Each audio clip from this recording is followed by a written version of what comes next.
శ్రోతలకు నమస్కారం. ఈ మా ఆనంద జీవితం అను కార్యక్రమంనకు స్వాగతం. ఈరోజు మనకు వాక్యం అందించువారు సహోదరుడు జోసెఫ్ నందిగాల. ఆనంద జీవితము ఫీబా శ్రోతలకు ప్రభువైన యేసుక్రీస్తు నామమున హృదయపూర్వక శుభములు తెలియజేస్తూ ఉన్నాము. మీరందరూ కూడా ప్రభు యొక్క మహాకృపను బట్టి క్షేమముగాను సంతోషముగాను ఉన్నారు అని మిమ్మలను బట్టి దేవుని స్తుతిస్తూ ఉన్నాము.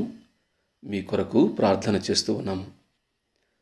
బైబిల్ గ్రంథము నుండి యేసుక్రీస్తు ప్రభు వారిని గురించినటువంటి ఆయన శ్రేష్టత, ఆయన విశిష్టత, ఆయన నిత్యత్వం, ఆయన మానవత్వం, ఆయన దైవత్వం, ఆయన మహిమోన్నతం బైబిల్ గ్రంథములో ఏ విధంగా బయలుపరచబడిందో అది అర్థం చేసుకునడం ద్వారా, గ్రహించడం ద్వారా, అంగీకరించడం ద్వారా మనకు ఏ విధంగా ఆనందకరమైనటువంటి జీవితము, ఆరాధన పూర్వకమైనటువంటి జీవితము, దేవుడు కోరుకునేటువంటి, దేవుడు సంతోషించేటువంటి జీవితాన్ని ఏ విధంగా కలిగి ఉంటామో అది మనము వరుసగా ధ్యానం చేయడానికి ప్రయత్నం చేస్తూ ఉన్నాం.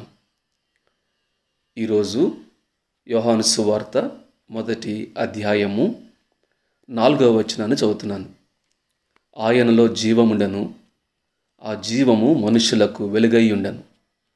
ఆ వెలుగు చీకటిలో ప్రకాశించుచున్నది గాని చీకటి దాన్ని గ్రహింపకుండెను. 7వ వచనము, అతని మూలముగా అందరూ విశ్వసించున్నట్లు అతడు ఆ వెలుగును గూర్చి సాక్ష్యమిచ్చుటకు సాక్షిగా వచ్చాను. అతడు వెలుగై ఉండలేదు గాని ఆ వెలుగును గూర్చి సాక్ష్యమిచ్చుటకు అతడు వచ్చెను. 9వ వచనము, నిజమైన వెలుగు ఉండెను, అది లోకములోనికి వచ్చుచు ప్రతి మనుష్యుని వెలిగించుచున్నది. ఆయన లోకములో ఉండెను, లోకమాయన మూలముగా కలిగెను గాని లోకమాయనను తెలుసుకునలేదు. 11వ వచనము, ఆయన తన స్వకీయుల యొద్దకు వచ్చెను, ఆయన స్వకీయులు ఆయనను అంగీకరింపలేదు. తన్ను ఎందరు అంగీకరించిరో వారికందరికీ, అనగా తన నామమునందు విశ్వాసముంచు వారికి దేవుని పిల్లలగుటకు ఆయన అధికారము అనుగ్రహించెను. చదవబడిన వాక్య భాగాన్ని దేవుడు దీవించి ఆస్వాదించునుగాక. ప్రియులారా, యోహాను సువార్త, యోహాను రాసినటువంటి ఈ సువార్తలో యోహాను గారు ప్రాముఖ్యంగా ప్రారంభంలోనే యేసుక్రీస్తు ప్రభువారి గురించినటువంటి ఆ గొప్ప విషయాలను, ఆయన ఎవరో, ఆయన ఏమై ఉన్నాడో, ఆయన పనేమిటో, అనేకమైనటువంటి విషయాలను మనము అనుదినము చూసేటువంటి ఒక సాధారణ వాటితో పోల్చి పరలోక సంబంధమైనటువంటి గొప్ప సత్యాలను చెప్పడానికి ప్రయత్నం చేస్తూ ఉన్నాడు.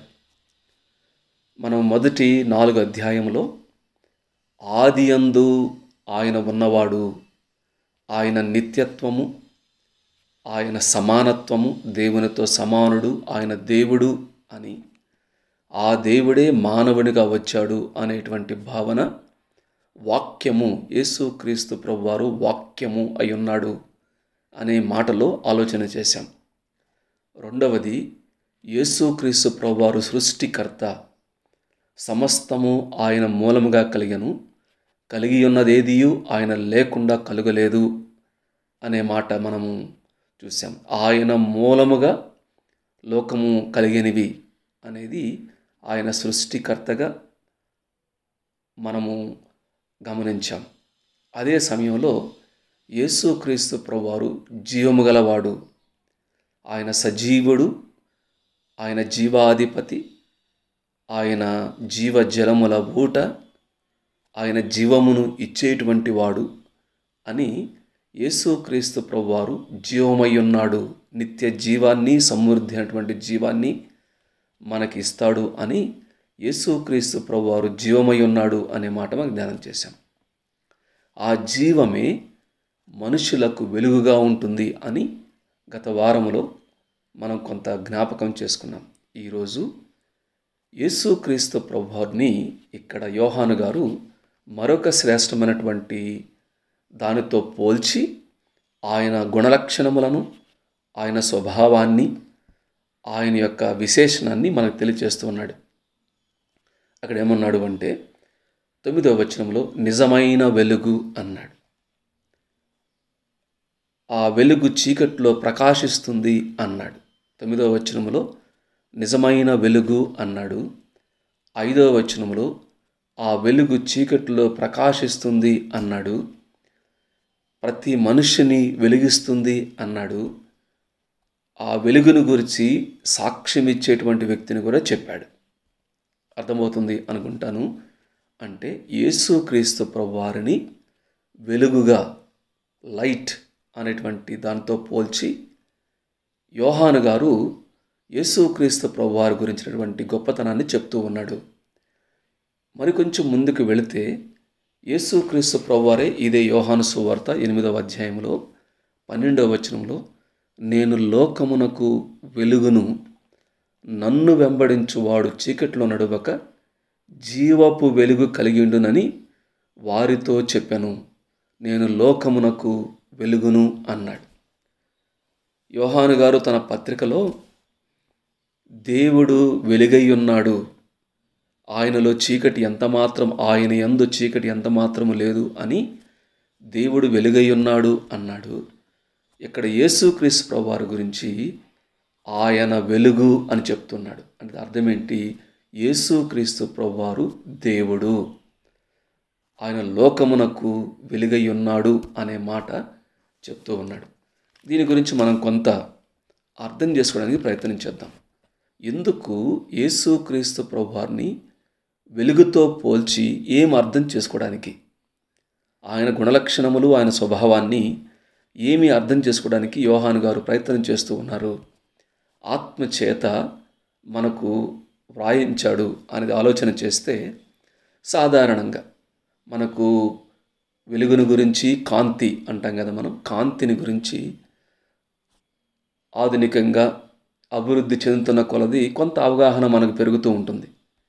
కానీ ఆనాడు చాలా సులభంగా ఏమిటంటే మనుషులకు ఉదయమునే లేచిన వెంటనే సూర్యుని కాంతి కనపడుతుంది, రాత్రికి చీకటి అవుతుంది. కాబట్టి ఈ చీకటి వెలుగులు మన అనుదిన మానవ జీవితంలో భాగాలుగా ఉన్నాయి. కాబట్టి వెలుగు అంటున్నప్పుడు చాలా స్పష్టంగా కనబడుతుంది, అక్కడ ఏమి ఎక్కడుందో అర్థం చేసుకొనవచ్చు అనేది చాలా సాధారణంగా అందరికీ అర్థమయ్యేటువంటి విషయం. ఒకవేళ మరికొంచెం చదువుకున్నటువంటి వారు ఈ యొక్క లైట్ గురించి, ఈ యొక్క భౌతిక శాస్త్రంలో, ఫిజిక్స్లో అటువంటి వారు చదువుకున్నటువంటి వారు ఇంకొంచెం అవగాహన ఉంటుంది. కాంతి శక్తివంతమైంది, కాంతి తరంగాల రూపంలో ప్రవహిస్తుంది, కాంతి ఎంతో వేగంగా ప్రవహిస్తుంది. అందువలనే ఈ నక్షత్రాల మధ్య కానివ్వండి, గ్రహాల మధ్య కానివ్వండి, దూరాన్ని కొలిచేటప్పుడు కాంతి సంవత్సరాలు, అంటే కాంతి ఒక సెకనుకు ఎంత దూరం ప్రయాణం చేస్తుంది, అది 1 సంవత్సరం ప్రయాణం చేస్తే ఎంత దూరం ప్రయాణం చేస్తుంది అని కాంతి సంవత్సరాలలో ఈ నక్షత్రాల మధ్య ఖగోళ శాస్త్రంలో వాటిని కొలుస్తూ ఉంటారు. అలానే ఈ కాంతి మానవుని యొక్క కన్ను మీద, రెటీనా మీద పడటం వలన అక్కడ జరిగేటువంటి సంభవాన్ని బట్టి మనకు కనపడుతుంది. కాంతిని బట్టే మనకు రంగులు కనపడతాయి. అంటే కాంతి వంగి ప్రవహించటం వలన రకరకాల రంగులు మనకి కనిపిస్తవి. ఇవన్నీ కూడా చదువుకున్న వారికి మరి ఎక్కువ జ్ఞానం ఉంటుంది. అలానే ఒకవేళ ఎవరైనా ఈ వృక్షశాస్త్రాలు తెలిసిన వారు కానుంటే కాంతి వలన మాత్రమే ఏమవుతుందంటే చెట్లకు ఆకుల ద్వారా, రకరకాల వాటి ద్వారా, ఆ సమ్మేళనం ద్వారా ఏమవుతుందంటే శక్తి కలిగి ఫలించడానికి అవకాశం ఉంటుంది అనేది. కాబట్టి ఈనాడు కాంతిని గురించి, వెలుగుని గురించి, సూర్యుని గురించి, సూర్య తేజస్సు గురించి, సూర్య రశ్మి గురించి మనం పెద్దగా దానివలన ఎప్పుడూ లాభమే కానీ నష్టం మనం ఎక్కువ చూడం. ఇప్పుడు అటువంటి సాధారణంగా అనుదిన జీవితంలో భాగమైనటువంటి వెలుగును జ్ఞాపకం చేస్తూ నిజమైనటువంటి వెలుగు యేసుక్రీస్తు ప్రభువారు. పేతురు గారు ఇంకొక మెట్టు ఏమన్నాడు అంటే ఆశ్చర్యకరమైనటువంటి వెలుగు అన్నాడు. యేసుక్రీస్తు ప్రభువారి గురించి ఏమన్నాడు అంటే ఆశ్చర్యకరమైనటువంటి వెలుగులోకి నడిపిస్తాడు అన్నాడు. నిజమైనటువంటి వెలుగు, ప్రకాశించేటువంటి వెలుగు అనే మాట ఇచ్చాడు. కాబట్టి ఇప్పుడు వెలుగు అంటున్నప్పుడు మనం ఏ కోణంలో ఆలోచన చేసినప్పటికి కూడా మనము అవగాహన పెరిగే కొలది వెలుగుని గురించినటువంటి మనకి మరికొన్ని విషయాలు అర్థమవుతాయి. కానీ అవన్నీ కూడా యేసుక్రీస్తు ప్రభువారిలో చాలా స్పష్టంగా కనపడుతున్నట్టుగా మనం చూస్తాం. ఆయన శక్తివంతుడు, ఆయన ద్వారా సమస్తం మనకు తేటగా కనపడతవి. ఆ వెలుగులోనే తేటగా కనపడతవి. అయితే మన ధ్యానం కొరకు ఒక 4 విషయాలు నేను జ్ఞాపం చేస్తాను. అందులో ఒకటి, వెలుగు అంటున్నప్పుడు యేసుక్రీస్తు ప్రభువారి గురించి మనము ఏమి అర్థం చేసుకోవాలి, ఆయన ఎవరు, వెలుగు అనేటువంటి ఈ యొక్క అలంకార భాషలో ఆయన ఎవరు అని మనకు అర్థమవుతుంది. ఒకటి. 2, ఆ వెలుగులో మనమెవరమో మనకి ఏ విధంగా అర్థమవుతుంది అనుకుంటాను. చీకట్లో మనం ఎవరమో మనకు సరిగ్గా తెలియదు. మన యొక్క హెయిర్ ఎట్లా ఉంటుందో, లేకపోతే ఫేస్ ఏ విధంగా మాడిపోయిందా, లేకపోతే దుమ్మబడిందా, ఇంకేమన్నా అయ్యిందా అనేది చీకట్లో ఏం అర్థం కాదు. వెలుగులోనే మనం చూసుకుంటున్నప్పుడు మనమెవరో అర్థమవుతుంది. అట్లానే యేసుక్రీస్తు ప్రభువారు వెలుగు అంటున్నప్పుడు ఆయన ప్రకాశము, ఆయన యొక్క ఈ పుంజము అంటారు, కాంతి పుంజము అంటారు. ఈ కాంతిలో, ఆయన కాంతిలో, ఆయన వెలుగులో ఆయన ఎవరో అర్థమవుతుంది. 2, మనమెవరమో అర్థమవుతుంది. తర్వాత 3వది మన యొక్క ప్రతిస్పందన. ఆయన ఎవరు, మనము ఎవరము, అలానే ఆయన ఏ విధంగా మనల్ని వెలిగిస్తాడో ఈ యొక్క భాగంలో మనం చూడటానికి ప్రయత్నం చేద్దాం. ఒకటి, ఆయన వెలుగు అంటున్నప్పుడు ఒకటి, ఆ వెలుగులో ఆయన యొక్క ప్రకాశము, ఆయన మహిమ. వెలుగు ఆయన మహిమను తెలియజేస్తూ ఉంటుంది. ఆయన కోటి సూర్యుల తేజస్సు కంటే కూడా మహిమ గలవాడు అనేటువంటి మాట. ఎవరు సమీపింపరాని తేజస్సులో అమరత్వం కలిగినటువంటి వాడు అనేటువంటి మాట. ఆయన ప్రకాశవంతమైనటువంటి వాడు అనేది.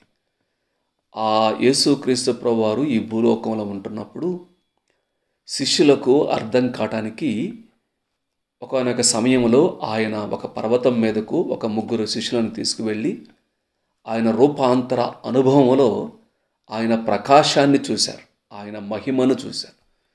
కాబట్టి వెలుగు అనేది ఆ ప్రకాశము, ఆయన మహిమను చూపిస్తూ ఉంది. 2వది ఆయన శక్తి. వెలుగు ఎంత శక్తివంతమైందో అలానే చూడండి. అత్యధికమైన మనకు ఈ మెరుపుల్లాంటి, ఒక్కొక్కసారి మెరుపుల్లాంటి వెలుగు వస్తున్నప్పుడు కంటితో చూడటం చాలా కష్టంగా, ఎందుకంటే ఆ మెరుపు వెలుగులో అంత శక్తి ఉంటుంది. అలానే యేసుక్రీస్తు ప్రభువారి యొక్క శక్తిని చూపించేది వెలుగు. అందువలనే తెలుగులో చీకటి దాన్ని గ్రహింపకుండాను అనే మాట అంటాడు, కానీ ఇంగ్లీష్లో చూస్తే darkness has not overcome it. చీకటి దాన్ని అసలు జయించలేదు, దాన్ని దాటలేదు, ఆ వెలుగును ఆపలేదు. ఎందుకంటే ఆ వెలుగు అంత శక్తివంతమైనది అనేటువంటి మాట. ఒకటి, ఆయన మహిమ, ఆయన తేజస్సు. 2, ఆయన యొక్క శక్తి. 3, ఆయన యొక్క పరిశుద్ధత. యేసుక్రీస్తు ప్రభువారు అందువల్లనే దేవుడు వెలుగై ఉన్నాడు, ఆయనలో చీకటి ఎంత మాత్రము లేదు అనేటువంటి మాటలో చీకటి అంధకారాన్ని, అజ్ఞానాన్ని, వ్యర్థతను, హృదయ కాఠిన్యతను, భ్రష్టత్వాన్ని, పాపాన్ని, చెడ్డ క్రియలను తెలియజేస్తూ ఉంటే అటువంటిది ఏదీ కూడా ఆయనలో లేదు. ఆయన పరిశుద్ధుడు, పవిత్రుడు, నిష్కల్మషుడు, ఆయన నిర్దోషి, ఏ పాపము ఎరిగినటువంటి వాడు. యేసుక్రీస్తు ప్రభువారి యొక్క పరిశుద్ధతను తెలియజేసేది వెలుగు అనేటువంటి మాట అనే విషయం అర్థం చేసుకోవాలి. ఉదాహరణకు ఒక నక్షత్రం ఉందనుకోండి, ఆ నక్షత్రము వెలిగితేనే మనకు అక్కడ నక్షత్రము ఉన్న సంగతి అర్థమవుతుంది. లేకపోతే చీకట్లో అది వెలగకపోతే అక్కడ నక్షత్రము ఉన్న సంగతి కూడా మనకు అర్థం కాదు. సూర్యుడు ఉదయమున వస్తేనే ఆ ప్రకాశములో సూర్యుడి సంగతి అర్థమవుతుంది. అట్లానే యేసుక్రీస్తు ప్రభువారి యొక్క వెలుగులో ఆయన ఎవరో మనకు అర్థమవుతుంది అనుకుంటాను. అంటే తన్ను తాను వెలుగుగా కనపరుచుకొనుట ద్వారా ఆయన మహిమను, ఆయన పరిశుద్ధతను, ఆయన శక్తిని చీకటి మీద, అంధకారము మీద ఆయన అధికారాన్ని ఆయన మనకు తెలియచేశాడు అనే విషయాన్ని ప్రభు పేరట మనవి చేస్తున్నాను. కాబట్టి ఒకటి, ఆయన ఎవరో తెలియజేస్తుంది వెలుగు. రెండు, ఏమన్నాడు అంటే ఆయన స్వయం ప్రకాశుడు.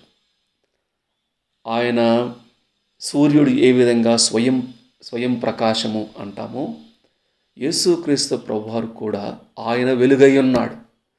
ఆయనే వెలుగు, ప్రారంభము ఆయనే, ఆయన నుండి వెలుగు పుడుతుంది. ఆయన వెలుగై ఉన్నాడు అనే మాటలో ఇప్పుడు మనము భూమి ఏ విధంగా సూర్యుని నుండి వెలుగు తీసుకొని ఉందో, చంద్రుడు ఏ విధంగా సూర్యుని నుంచి వెలుగు తీసుకొని భూమి మీద పడతాడు, అట్లా కాదు.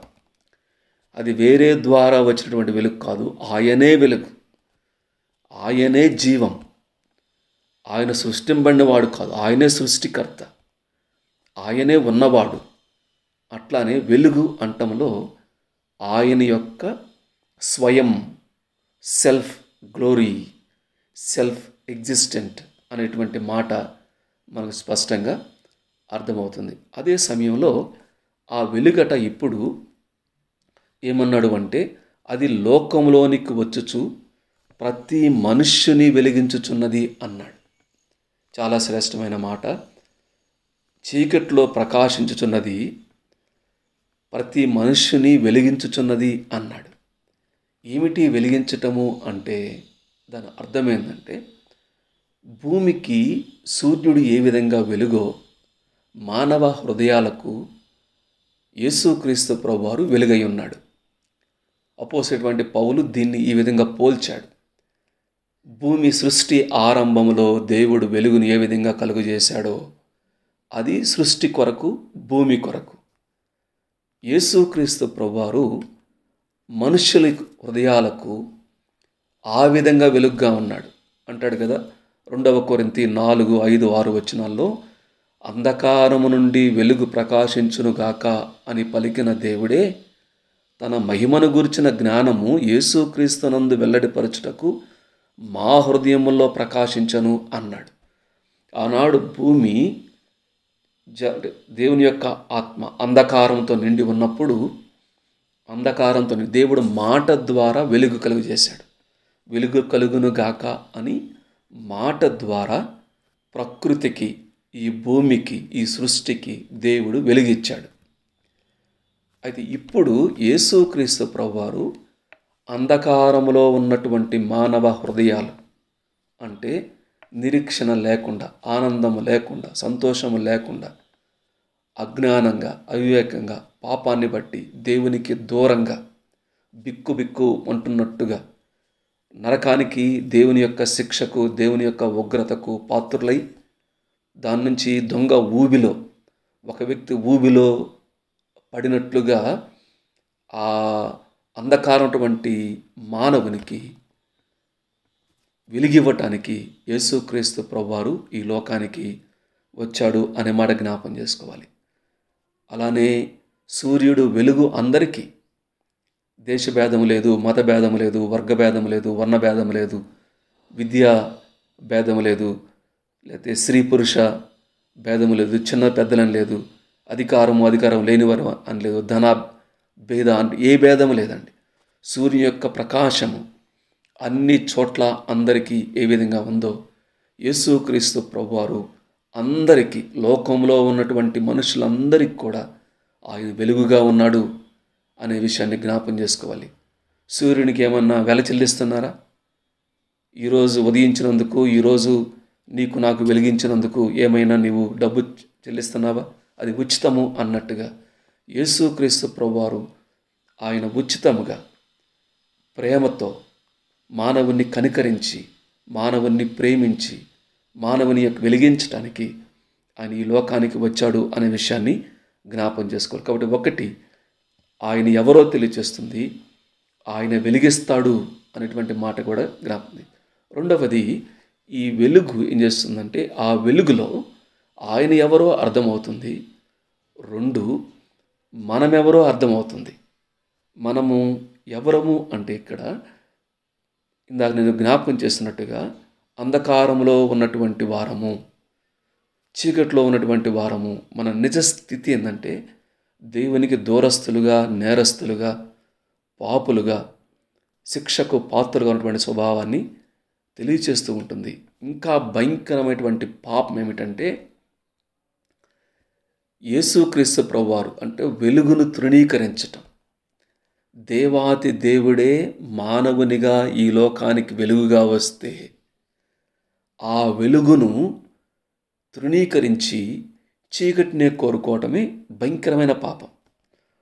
రోమీయులకు రాసిన పత్రికలో పౌలు గారు అంటాడు, వారు దేవుని ఎరుగరు అన్నాడు.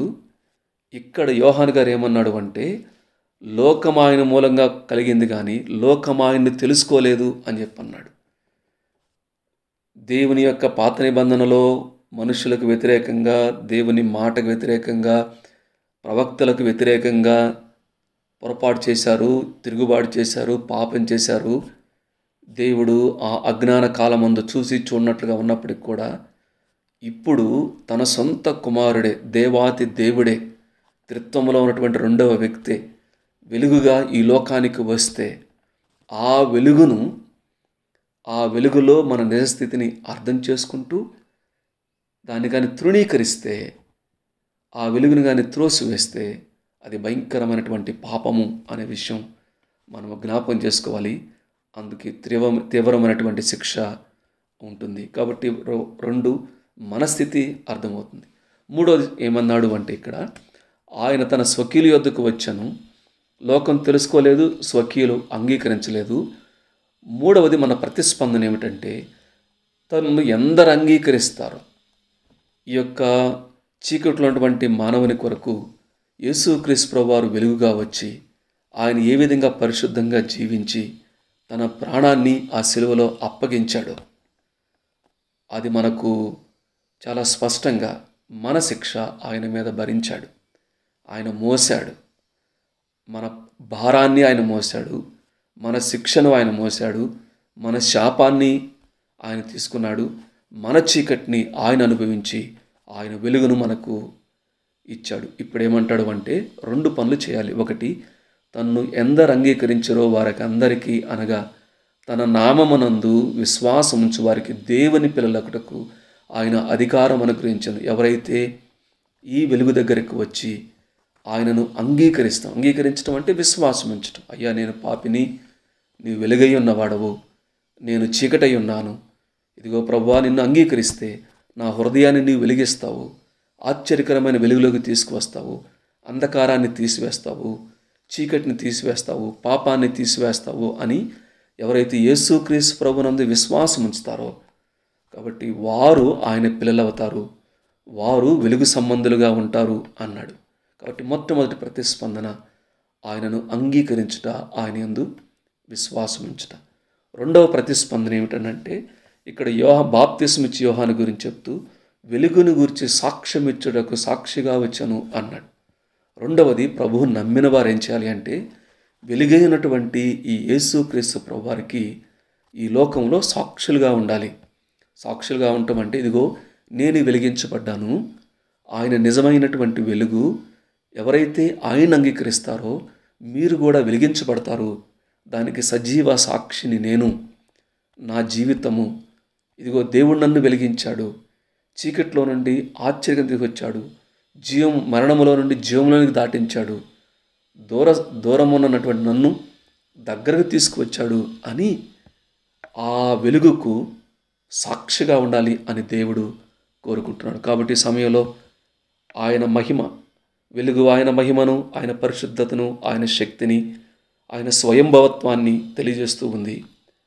మన అంధకారం మనం ఎటువంటి స్థితిలో ఉన్నామో ఆ వెలుగు మనకు తెలియజేస్తూ ఉంది. అదే సమయంలో యేసు క్రీస్తు ప్రభువారు ఏ విధంగా వెలిగిస్తాడో మనం చూసాము. ఈ సమయంలో ఇంకా యేసు క్రీస్తు ప్రభువారిని నమ్మకపోతే ఆయన అంగీకరించండి, విశ్వాసం ఉంచండి. ప్రభువుని నమ్మిన వారు ఆనందిస్తూ సంతోషిస్తూ ఆయన కొరకు ఈ లోకంలో సాక్షులుగా ఉండటానికి పరిశుద్ధాత్మ దేవుడు సహాయం చేయనుగాక. దేవుడి వాక్య భాగాన్ని దీవించి ఆస్వాదించునుగాక.